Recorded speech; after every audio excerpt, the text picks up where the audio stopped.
That one glorious word represents more than just the geography between the Sabine and the Rio Grande. It represents a unique idea and way of life. A life of rugged individualism, proud self-reliance, gritty toughness, and fierce independence. That is what made Texas, and that is what will save her again. Howdy, folks. Sam Houston here. I want to thank you for tuning into the Feed Bandit podcast. Feed Bandit is the Texas first outdoors brand built by rabid Texans, for rabid Texans, and all those who aim to be one someday. We unapologetically promote the ideals that shape our Texas pride and Texas first patriotism through our love of hunting, the outdoors, and the gear and apparel we create. Texas, above all else, preserve the tradition, protect the legacy. Check us out at feedbandit.com. And to repeat that great rallying cry from a former colleague of mine, liberty or death.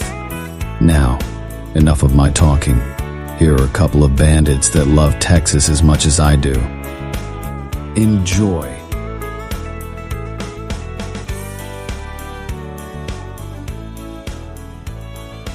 Well, howdy, friend. Welcome back to the Feed Bandit podcast. Jimmy back with you.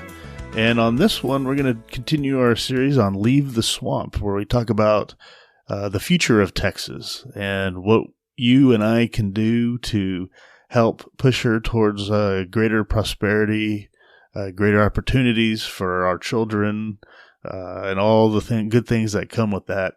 And a big part of that is, unfortunately, advocating for Texas independence. There's really no way around it anymore.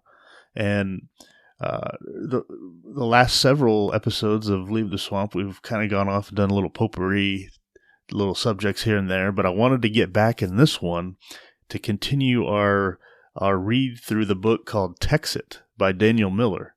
And we were right in the middle of the chapter where he was talking about how to get a Texas independence referendum to come about. So we're about halfway through that chapter, so let's continue going down that path and see what all that's about. Special considerations. Outside of the basic requirement for an independence referendum, other issues should be considered. No two independence referenda are exactly alike. Most of the variation comes from significant differences in electoral systems and political culture. The rest is often a function of the political climate under which the vote is held. A good example of this is how Catalonia had to improvise and move polling locations due to the threat by the Spanish central government to arrest anyone who helped carry out the referendum. I would imagine, and I would not be surprised, if that were to actually happen here in the United States, seeing where things are going and seeing the consolidation of power in the center.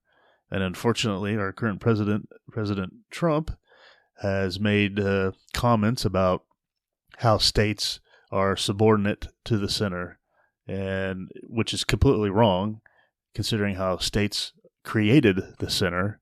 The states are the most powerful political entity in this country. They've just allowed themselves to be bullied into oblivion by the central government. But anyway, I continue.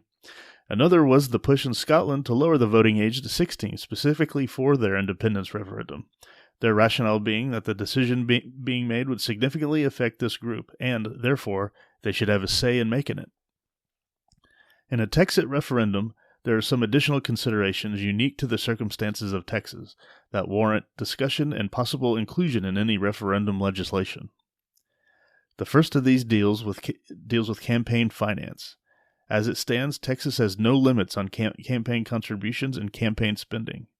Nor does it have any limitations on campaign contributions from outside of Texas, other than a prohibition on foreign contributions. Given what is known about the role that money plays in traditional political campaigns, that role is likely to be exponentially magnified in a TEXIT campaign. In addition, it is reasonable to assume that a minimum of $1 billion of outside money will pour into Texas from outside pro-federal interest groups opposed to Texas. Oh my God, I would say it'd be more like $10+ billion. Imagine all the rice bowls that would be broken by all the special quote-unquote special or evil interests in the state that are just raping and pillaging our natural resources here and the hard work of you and me and every other fellow Texan, and allowing that productivity to be drained and sucked away and sent to Mordor, D.C. And then come back out of Mordor, D.C. and be sent right back to those very blood-sucking corporations that get the subsidies to do it. So, I mean, it's a vicious cycle. For a TEXIT referendum to accurately reflect the will of the people of Texas, there should be a strict prohibition of campaign funds originating from outside of Texas. In this case, spending from general-purpose political action committees should be prohibited as well. Campaign spending should be restricted to Texas residents only, or political action committees established exclusively for this referendum. Texas may want to follow the example of the UK during the Brexit vote and set maximum spending caps on each campaign to ensure that each side of the debate gets heard equally by all Texans. There is another major concern for Texas voters that should be taken into account. As of this writing, evidence is surfacing on an alarmingly regular basis that Texans have been victims of serious voter fraud and have been so for years. As reported by Direct Action Texas, quote, data from the Texas Senate Research Center and Texas Legislative Council showed that 249 out of 254 counties had discrepancies between the number of votes and the number of voters in the 2016 primary. That's not surprising either. Believe it or not, as much as it pains me to say, the state of Texas itself is corrupt to the core, the government and all those things. So, I mean, just breaking free of Mordor and getting independent is one thing. Cleaning house within our own house, oh my God, that's a whole nother battle. In fact, a recent investigation by the Texas Attorney General into the 2016 election irregularities in Hill County stated these irregularities are likely to happen again. The Attorney General's comment on the matter should be a particular concern in a TEXIT referendum. Quote, this case highlights that inadequate safeguards exist to prevent such errors in future elections. And I'm pretty sure not much has changed. Probably has grown, actually, even though they give lip service to counting the votes and making sure that the Democrats don't cheat again and all that. The widespread use of electronic voting machines in Texas may be convenient, but their mishandling has created an active breeding ground for election mismanagement and voter fraud. Yeah, because they can all be hacked. And it's been proven. Therefore, Texans should strongly consider specifying that any TEXIT referendum be conducted exclusively by paper ballot. Hear, hear. It might be slower to count, but it adds a degree of certainty to the results that simply cannot be produced by electronic voting. Additionally, Texas should consider adopting a provision in any referendum legislation similar to one that became a major factor in the Brexit debate. A provision of the UK Referendum Act required the government to prepare official reports for the voters clarifying the relationship between the UK and the EU in key areas, as well as identifying where the UK had attempted reforms in the EU and the result of each attempt. Legislation similar to this regularly passed the Texas legislature every session. Known as study bills, they often direct state agencies to conduct the impacts and effects of various issues. Ahead of any debate on the issue, it's important that every Texan be given access to the data necessary to make an informed decision. Understanding the true relationship between Texas and the federal government with respect to the obligations of Texas under the current system, and seeing them compared with the obligations of other self-governing nation states under agreements with the United States, can only serve to give voters a much clearer perspective on the issue. And I'm sure that perspective will show, again, that Texas is being pillaged by the sinner in Mordor.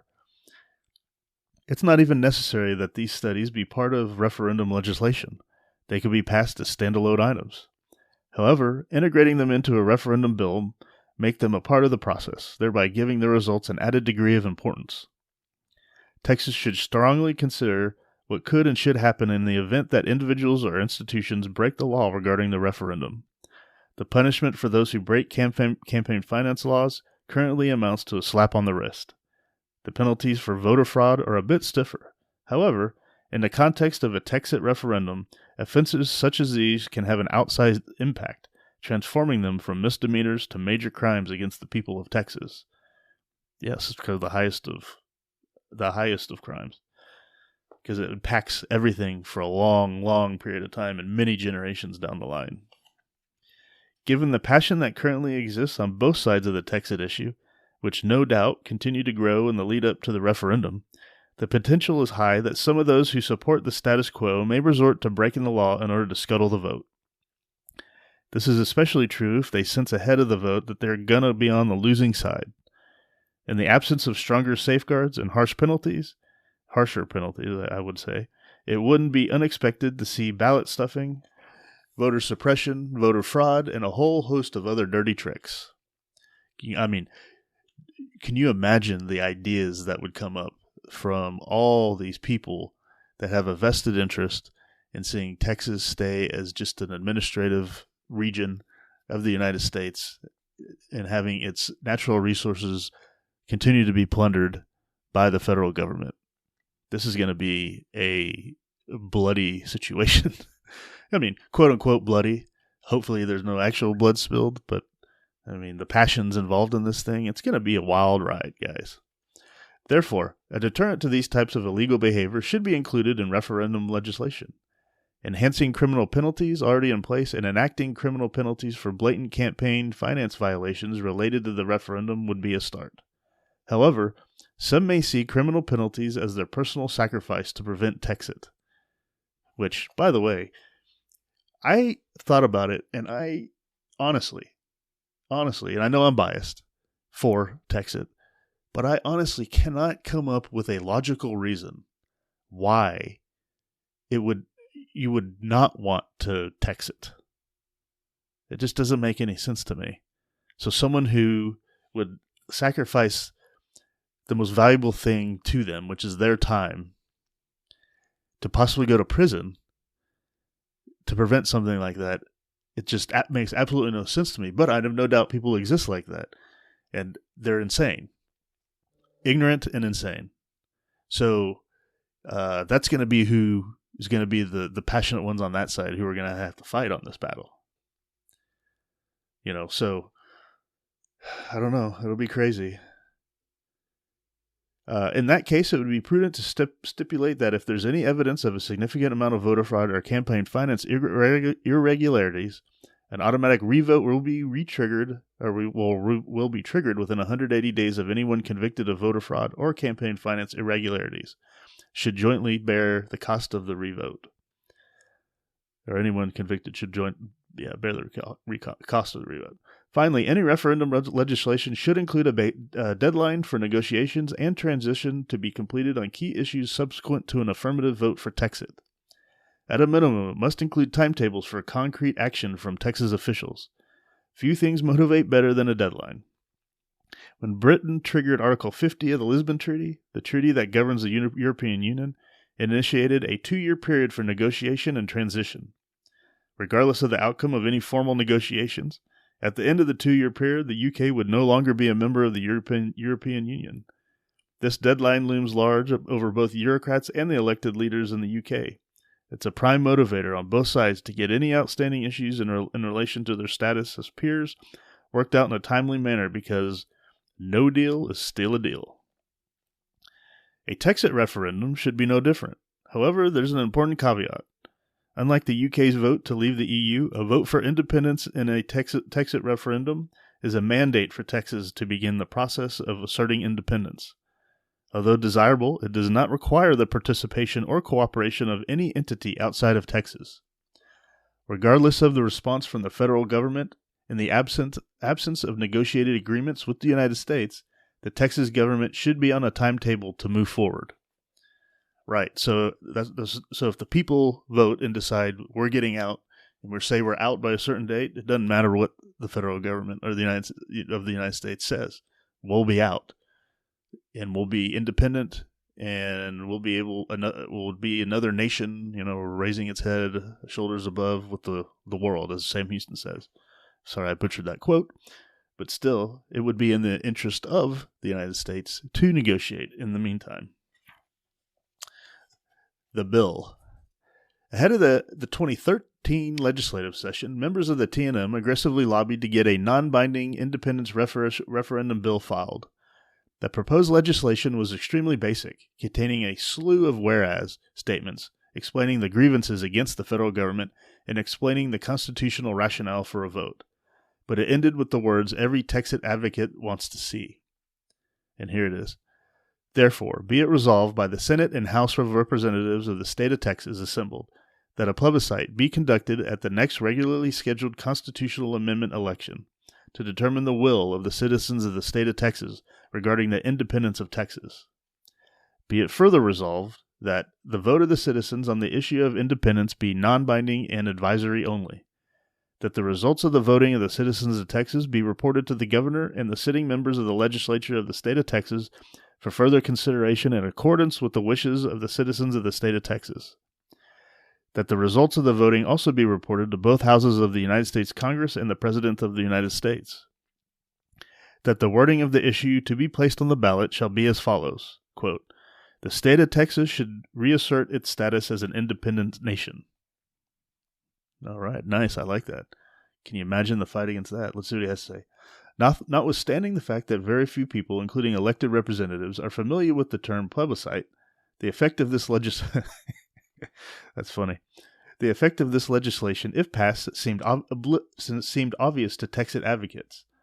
The problem was that the proposed bill wasn't really a bill at all, a fact that was used to great effect by the Texas Legislative Council. Unknown to most Texans, virtually every piece of legislation proposed by legislators first goes to the Texas Legislative Council. According to its website, officially it is a nonpartisan legislative agency that provides bill drafting, computing, research, publishing, and document distribution services to the Texas legislature and other legislative agencies.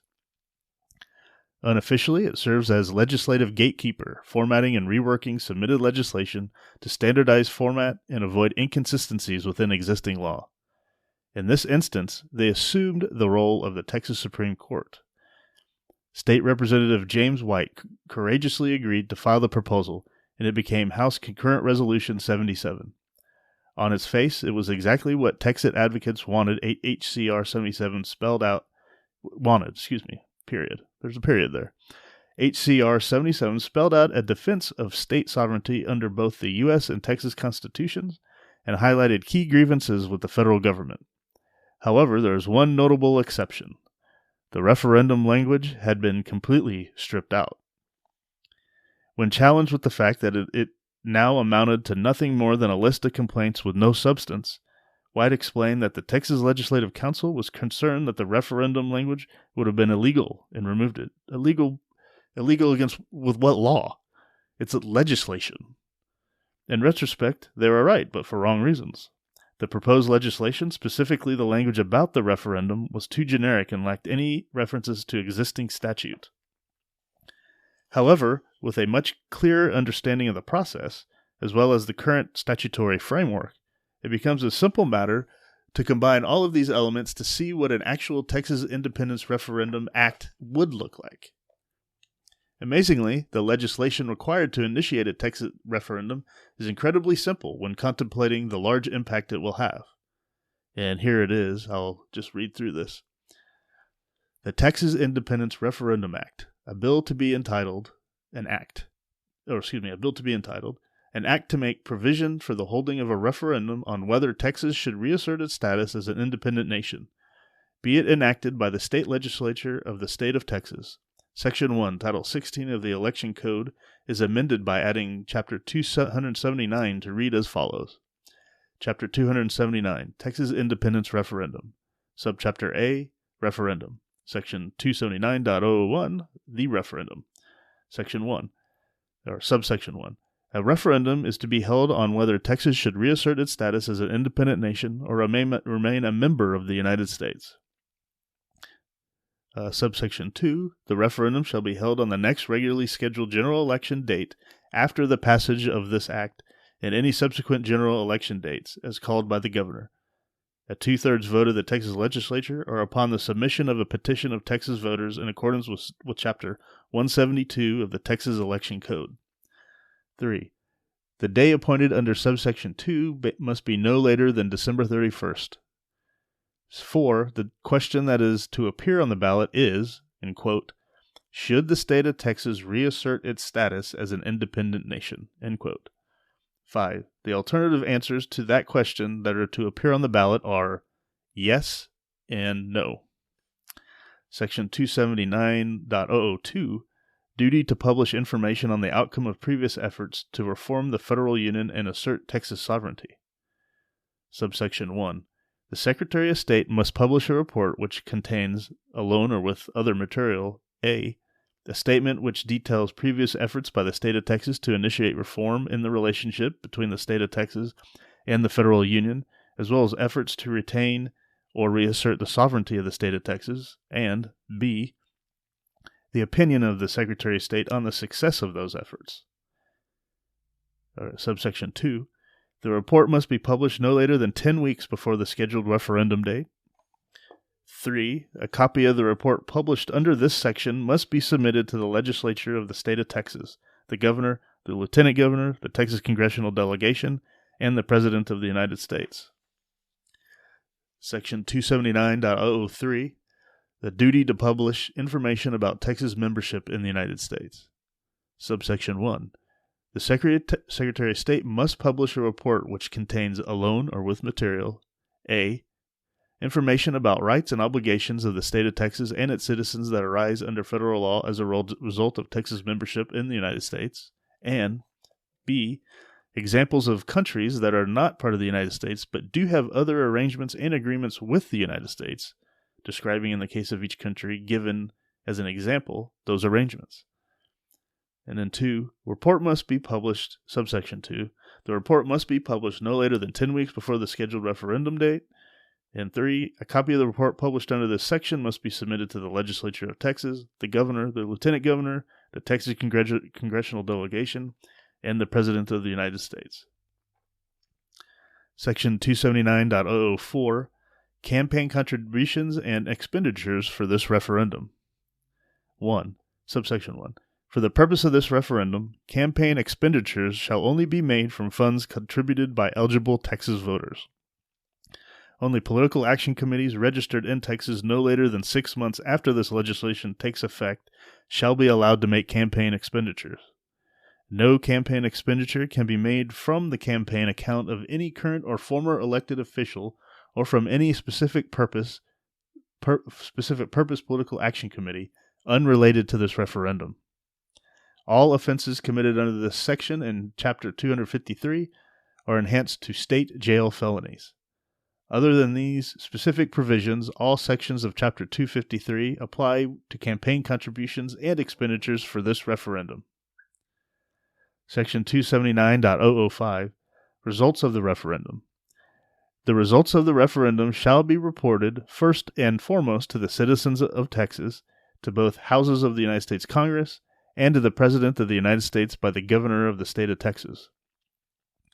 Should the vote of the citizens result in a yes decision for Texas independence, the Texas legislature shall, within 12 calendar months following the referendum, craft an ordinance for Texas independence, defining and outlining a plan to implement the decision of the referendum, to include an operational plan to establish Texas as an independent republic. And that's it. He continues, while this language is, in and of itself, a complete bill that could be filed in the next session of the Texas legislature, it should only be treated as a starting point and not a finishing point. There should be plenty of deliberation on the framework for the referendum, but it should not be victim of analysis by paralysis, or paralysis by analysis, The debate. Leading up to the passage of the referendum bill and through to the actual vote, the debate will be vigorous. However, until there is a vote, there will be no honest debate on the issue of Texas. To quote Weston Martinez, you have to have the vote to have the conversation. Ultimately, the success or failure of TEXIT at the polls will be determined by the scope of the debate and strategy used by each side to convince Texans to choose to leave or remain. In any debate on TEXIT, the side advocating for maintaining the status quo has a near insurmountable task.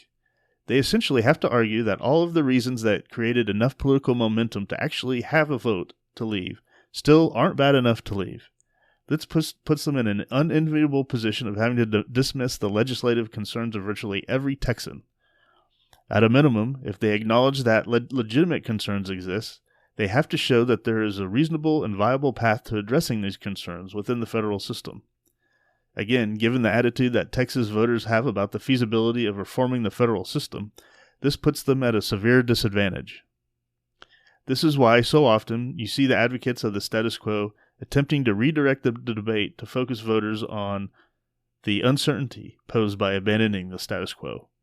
By shifting the debate in this way, it baits those who are seeking self-determination into explicitly declaring post-independence policies that are then tied to the referendum. For those advocating for TEXIT, it's important to avoid this pitfall that became a major factor in the rejection of independence by Scottish voters. One of the biggest mistakes made by the Scottish Nationalist Party in the 2014 Scottish independence referendum came in the form of a white paper produced by the SNP-dominated government called Scotland's Future. The purpose of the 670-page tome was to create, in the words of First Minister Alex Salmond, the most comprehensive blueprint for an independent country ever published. Within its pages, it attempted to do that very thing. It contained 200 pages of answers to the most commonly asked questions about Scottish independence, and specifically addressed some of the more complex issues related to citizenship, travel, currency, and debt. However, it went further by advocating for post-independence policies that were staples of SNP campaigns in Scotland for years. This is where it went off the rails. While many hailed the ambition of the document and lauded the effort for moving the independence conversation forward, others, particularly voters, saw it more as a post-independence SNP election manifesto. With the publication of the white paper, the debate over Scotland's independence shifted. The points of contention no longer centered on the viability and practicality of an independent Scotland. Rather, the conversation became infinitely more complicated as the focus of the contention became about the post-independent policies of the SNP. Sensing an opening, the Better Together campaign pounced on an opportunity to tie the entire issue of Scotland's independence on the governance of the SNP and the popularity of its specific policy positions. Suddenly, their messaging shift from independence is a bad idea to a vote for independence is a vote for SNP. The SNP was then forced into a two-front war, having to defend its policies while simultaneously trying to advocate for independence. And see, this right here, just as an aside, is why, I make the comments about how even with an independent Texas has a mess here to work through, the corruption and the government and the all that stuff. But that's why I always talk about in these things, and I always say at the end, it would be much better for us to argue about this stuff in Austin and have Austin be the kind of the final arbiter than having to convince 49 other states and have any policy arguments there. So this is why I always say that TEXIT is a movement that everyone can get behind. Republicans, Democrats, conservatives, independents, liberals, libertarians, babidi-babidi-beebidi-boo, red, brown, green, purple, yellow people. I mean, everything. This is when we can all get together, because then we'll all have a bigger say in what happens after the fact. Continuing, After all, that's what political parties do. They advance policy proposals based on the principles of their party. In doing so, the SNP fell into a trap of its own making and subverted the most attractive benefit of independence, the opportunity to create something new. They promised a concrete, fixed future that didn't yet exist, and created in the minds of the voters the notion that Scottish independence was merely an extension of current SNP governance. The voters were aware of what the future looked like if they stayed in the United Kingdom. The boundless and unlimited opportunity presented by the right of self-government to remake the future of their image was stolen from Scottish voters by the introduction of the White Paper. I firmly believe that, while not the primary cause of the defeat of the Scottish referendum, this played a major role in the final result. The clue is in the numbers. The SNP received 44.04% of the votes in the 2011 Scottish Parliament elections. The yes vote in the 2014 independence referendum received 44.7%. If the majority of TEXIT advocates can avoid this trap, they are in the proverbial catbird seat. However, this debate will not be normal partisan bickering we're all used to. it will create very strange bedfellows as the battle lines become clearly drawn.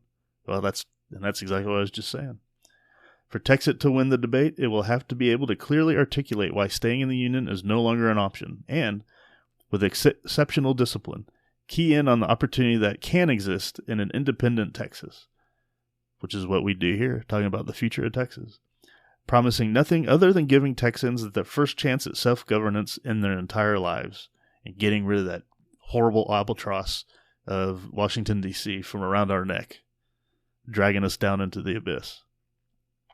Given the broad patchwork of people and interests that will be working for TEXIT, all would do well to remember the saying, "Only a fool fights in a burning house." The win. The current threshold to win any vote in Texas is a simple majority of those who vote. While there are examples of greater thresholds around the world related to political separation, such as the imposition by the Canadian Supreme Court of an arbitrary 55% threshold for Quebec to exit, there is no similar precedent in Texas for popular votes. There is no question or debate about the aspect of the referendum. Rather, what's more interesting is predicting the number of votes that will be required to win. Since the threshold to win a TEXIT vote is a simple majority, it will take 50% plus one of those who cast a vote in the referendum. In the modern-day independence referenda, voter turnout is exceptional. In some instances, over 90% of those who are eligible to vote do so. The Scottish referendum turnout of 84.6% was the highest recorded for an election or referendum in the United Kingdom since the introduction of universal suffrage. The voter turnout for Brexit was 72.2%. The message is clear. When people finally get a real choice on the ballot, they show up. By estimating a high average of 85% or higher voter turnout, we can calculate the number of votes it will take for TEXIT to carry the day. And when this book was written, with about 15 million currently registered voters in Texas, the number of votes required to win is likely to be between 6.4 and 7.5 million votes. To put that figure in perspective, that is slightly less than all votes cast for all presidential candidates in the 2016 general election. Wow, so you don't even need that many. That's crazy. Like all elections, it will all come down to retail politics, excelling in the fundamentals of getting the message out and getting voters to the polls. And that retail politics thing, in a way, I mean, for TEXIT at least, is what Feed Bandit's here trying to do, trying to advocate, is trying to educate you to come along with us down the Texas independence route, and then for you to have those same conversations with your neighbor, and then have that neighbor have with their neighbors, and then to branch out from there. Nigel Farage, former leader of the UK Independence Party, on the eve of the Brexit referendum, summarized what it would take to win. Quote, "The Leave side can only win if we have an effective ground campaign comprising of activists from across the political spectrum working together." End quote. That's what I'm saying. Everyone works together for that common goal. Then we'll fight out our differences after the fact. The TEXIT campaign will be no different. While the TEXIT referendum will be hard fought, the numbers, the momentum, and the strength of the TEXIT argument point to a win. When Texans wake up on the morning following the vote, they will face a new world in which the reality of self-government is in their hands. There will be celebrations and excitement, and then Texans will get to work creating their future. I love it. If that doesn't fire you up, I don't know what does. Just imagine that day. The day of voting. That would be one day where I would be proud to wear that little sticker that says I voted. I voted to leave. I voted yes, or I voted to leave. What an amazing day that would be. And I'm telling you, that one day would be a major fork in the road for the great state of Texas. If approved that day, the future would be so bright. It's probably hard to even fathom what's possible after that. If we said no and we lost and we were stuck in the Union, the future would be very dark. It's just because how do I know? Well, that's the path we're on now. Hence why we're having this conversation. It's unfortunate, but you look at it, look at everything going on right now. Texas and Texans by association being drawn into having to support stupid wars around the world that either the United States is fighting in or the United States is funding. Just go and just pay attention to all this idiotic and stupid, wasteful spending by the central government, the federal government in Mordor, all the debt that they're putting us into right now. I mean, Texas can literally fund itself at current spending levels that the state of Texas does, and plus some, and continue to not have an income tax. Just think about that. How amazing would that be if the first paycheck after Texas left the United States, that you got, let's say you get a W-2, and you look at that paycheck, and my God, all of a sudden it's so much more. You know why? And then you look on there, and all the stupid taxes that are stolen from you every 2 weeks, that time, that life that you spent working for it is stolen from you every 2 weeks, is no longer stolen from you. And you can take that home and use it for yourself, for your family, and save a little, pay down more debt, knowing that, hey, nothing's changed in the state. Why?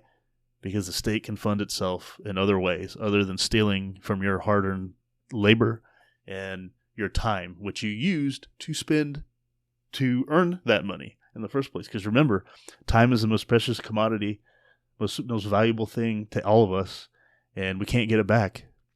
So those hours that we spent just to hand that money over to the IRS and Mordor at the point of a gun to our head, that's them stealing our lives, literally stealing our lives. So just think about that. It could be so amazing. It will be so amazing, I should say. And I can't wait for that day. So anyway, all right, I'll stop rambling. I'm going to leave it here on this edition of the Leave the Swamp series for Feed Bandit Podcast. Thank you for listening. If you made it all the way through, really appreciate it. Start having those conversations with your friends and family. Start mentioning the word TEXIT. Start mentioning the word leave. And maybe we'll get there. We will get there. All right. Y'all have a good one. Talk to you on the next one. Y'all take care.